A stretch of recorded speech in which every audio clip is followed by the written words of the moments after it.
وہ اپنے والدین سے معافی مانگیں، اپنے والدین کی خدمت کریں، بلکہ وہ اپنے اور ایسے خدمت کریں کہ جیسے بچپن میں والدین نے آپ کی خدمت کی، آپ کو پالا ہے. جیسے فرمایا رب ارحمہما کما ربیانی صغیرا، کہ یا اللہ تو ان دونوں پہ رحم فرما جس طرح بچپن میں چھوٹپن میں انہوں نے مجھ پر رحم فرمایا. واہ جی کیا بات ہے. میرا تو خیال ہے کہ سب سے کامل مرشد جو ہے نا اس کی ماں اور والد صاحب ہے.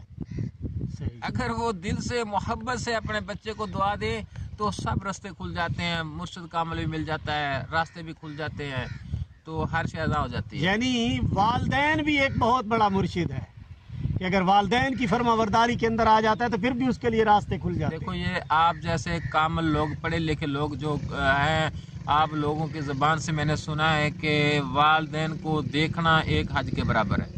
محبت کی نظر سے ان کو دیکھنا ایک حج کا مقام ہے. بلکہ حضور اتنی وضاحت ہوئی کہ صحابی نے عرض کیا یا رسول اللہ صلی اللہ علیہ وسلم اگر کوئی 100 مرتبہ دیکھے، آپ نے فرمایا پھر 100 حج کا ثواب ہے. تو جس کے گھر اتنا بڑا مقام ہے تو اس کو کیا چاہیے. وہ لوگ خوش قسمت ہیں کہ جن کے والدین زندہ ہیں. تو میں ایک دیکھو میں اس لائن پہ چل رہا تھا، میں نے جود بھی بہت کیا، ڈیوٹیاں بھی کی، مگر جب مجھے پتہ چلا کہ میری اماں حضور کو فالج کا اٹیک ہوا تو میں نے سب کو چھوڑ دیا. سب کو چھوڑ کر میں اپنی اماں حضور کی خدمت میں آ گیا. ٹھیک ہے. تو میں نے اپنی اماں حضور کی خدمت 1 سال 1 ماہ میں نے کی. تو اس اللہ کی رحمت سے اللہ پاک نے مجھے موقع دیا تو میں اپنی اماں حضور کی خدمت میں حاضر ہوا. تو میرا کام تھا کہ میں صبح اٹھنا تو پہلے اپنے والدہ صاحبہ کے قدموں کا بوسہ لیتا تھا، پھر اس کے ہاتھوں کا بوسہ لینا. ٹھیک ہے. تو اس سے محبت اس طرح کرنا کہ جیسے بچپن میں مجھ سے محبت کی میری ماں نے. تو میں اپنی ماں سے پھر اتنی محبت کرتا تھا کہ رات کو بھی میں زیادہ سوتا نہیں تھا. تو اگر اماں حضور نے ایک دفعہ بھی اوف کی تو میں نے کہا جی اماں جی. میرے جو الفاظ تھے وہ یہی تھے کہ جی ماں جی، جی ماں جی. اس کے علاوہ دوسرا لفظ ہماری زبان سے نہیں نکلا. تو میں نے نہیں، میرے جو گھر والے تھے انہوں نے ایسے خدمت کی میری اماں حضور کی تو جس کی مثال نہیں میں دے سکتا. تو اس کا ریزن جو ہے وہ میں اکثر اپنے بھائیوں کو بھی بتاتا تھا، بہن بھائیوں کو، کہ یہ مت سوچے کہ ہم نیک ہیں، ہم نے اپنی ماں کی خدمت کی. نہیں، یہ ہماری اماں حضور اتنی نیکوکار تھی، اللہ کے اتنا قریب تھی، اللہ اس پہ اتنا راضی تھا کہ اللہ نے خود ہی اپنے بندے کی ہم سب سے خدمت کروائی. واہ جی واہ. کیونکہ اللہ پاک فرماتا ہے نا کہ جب میں کسی پہ راضی ہو جاتا ہوں، جب میں کسی پہ راضی ہو جاتا ہوں تو اس کی خدمت خلق دنیا کرنے لگ جاتی ہے. تو ہم تو پھر اولاد تھے. تو اس لیے وہ تمام محلے والے، تمام رشتہ دار، احباب سب ان سے بہت محبت کرتے تھے اور سب کو یہ معلوم تھا کہ اس عورت نے آج دن تک کسی سے لڑائی جھگڑا کوئی ایسی بات، بلکہ ہم کبھی کبھار کوئی بات بھی کرتے تھے نا تو میری اماں حضور فرماتے تھے بیٹا خاموش ہو جو، کسی کے بارے میں بات نہیں کرنی. یعنی غیبت سے منع کرتے تھے. غیبت سے منع کرتے تھے تاکہ کسی کی چگلی نہ ہو جائے، کسی کی غیبت نہ ہو جائے. بیٹا ایسا نہیں کرنا ہے، کسی کی بات نہیں کرنا، بس چھوڑ دو. ٹھیک ہے. تو وہ متقی پرہیزگار تھے اور انہوں نے بہت مقام حاصل کیا کہ ان کے قدموں کے صدقے، ان کی دعاؤں کے صدقے جو ہم آج اس مقام پہ بیٹھے ہیں تو آپ ہمارے ساتھ باتیں کر رہے ہیں. ہم اتنا شرف حاصل ہوا ہے کہ ہم دوسروں کو بھی یہ ہدایت دیتے ہیں. تو اس لیے میں اکثر کہتا ہوں کہ پہلے آپ وہ کام کرو جو کام دوسروں کو بتاتے ہیں. صحیح. دوسرے کو بتانے سے پہلے خود کام کرو گے. اگر خود کام، قرآن میں واضح کہا گیا جی کہ لما تقولون ما لا تفعلون. جی جی. لما تقولون ما لا تفعلون، کہ وہ کہتے کیوں ہو جو کرتے نہیں ہو. تو آج کل تو وتیرہ بن چکا ہے نا جی کہ وہ بڑی بڑی ڈینگیں ماریں گے لوگ، بڑے بڑے خطابات کریں گے، بڑی بڑی گفتگویں کریں گے، لیکن خود ان کا اپنا عمل نہیں ہوتا اس بات کے اوپر. تو بہت مزہ آ رہا ہے. آپ جو ہے نا جی والدین کے بارے میں جو گفتگو فرما رہے ہیں، وہ لوگ خسارے میں رہتے ہیں ہمیشہ. وہ لوگ خسارے میں ہیں جو خود عمل نہیں کرتے، دوسروں کو بتاتے ہیں اور بن ٹھن کے بیٹھ جاتے ہیں، تقریریں بھی کرتے ہیں، تو تعریفیں بھی بہت کرتے ہیں اللہ اور اللہ کے محبوب کی. تو کرنی بھی چاہیے. جی جی کرنی چاہیے، تعریف، لیکن عمل بھی تو ہونا چاہیے نا. اگر آپ کا عمل ہوگا تو وہ تعریف جو ہے آپ کی کارآمد آ جائے گی اور اس کا ثواب بھی ملے گا. اگر آپ ان کے عمل نہیں کرتے، ان کے فرمان کو نہیں مانتے، تو پھر یہ جو جھوٹی تعریف نہ اللہ قبول کرتا ہے نہ اس کا محبوب قبول کرتا ہے.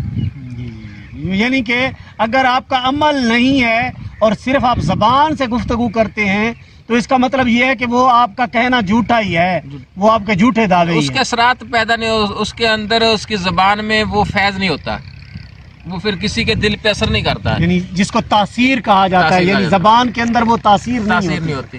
تو اسی لیے ہمارے مسلمانوں میں بہت علم ہے، جی جی، علم تو ویسے بھی بہت زیادہ عام ہو گیا نا جی، اور علم ہونے کے باوجود ہم مسلمان نہیں ہیں، سب سے بڑی بات ہم مسلمان نہیں ہیں، کیونکہ جو اس وقت نظام چل رہا ہے، ظلم بربریت اور انتہا ہو گیا ہے، جھوٹ اور ملاوٹ، غیبت، مقصد کی انتہا ہو گئی ہے، جو کافر بھی نہیں کر سکتا، وہ بھی شاید اپنے مسئلے سے اس چیز سے ڈرتا ہوگا۔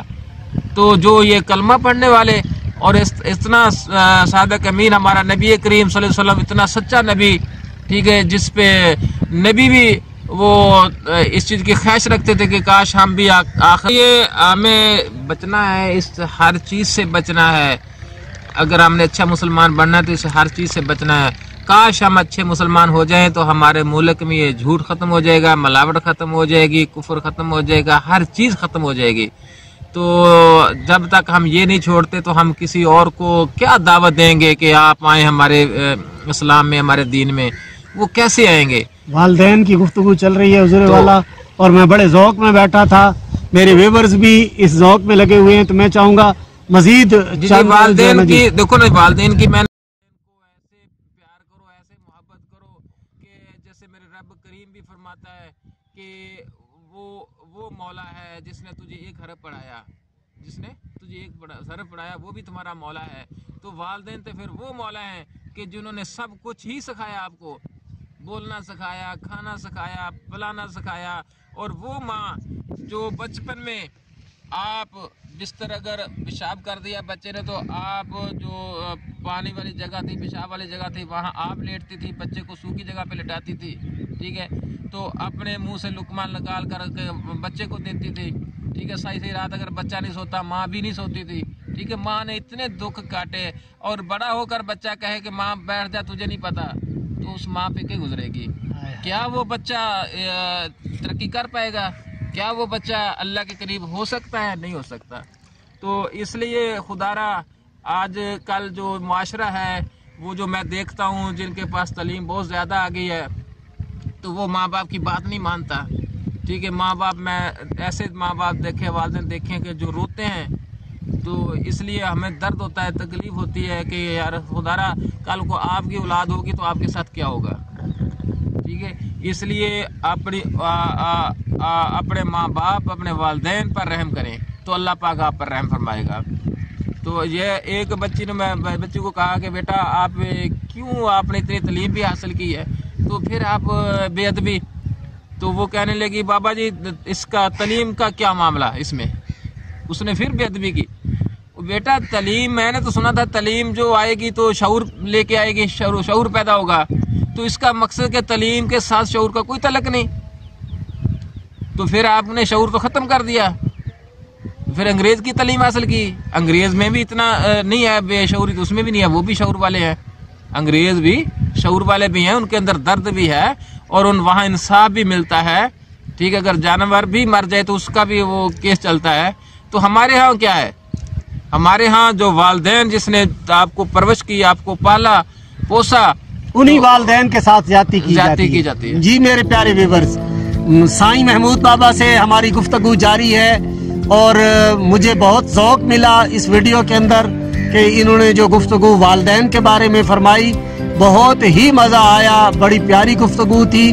اللہ تبارک و تعالی ہمارے آپ کے سب کے عمر، علم میں، عمل میں برکتیں عطا فرمائے، اور سائیں محمود بابا ان کے اللہ تبارک و تعالی عمر میں، علم میں، عمل میں برکتیں عطا فرمائے، اور مزید ہمیں اسی طرح ان سے مستفیض ہونے کی سعادت نصیب فرمائے۔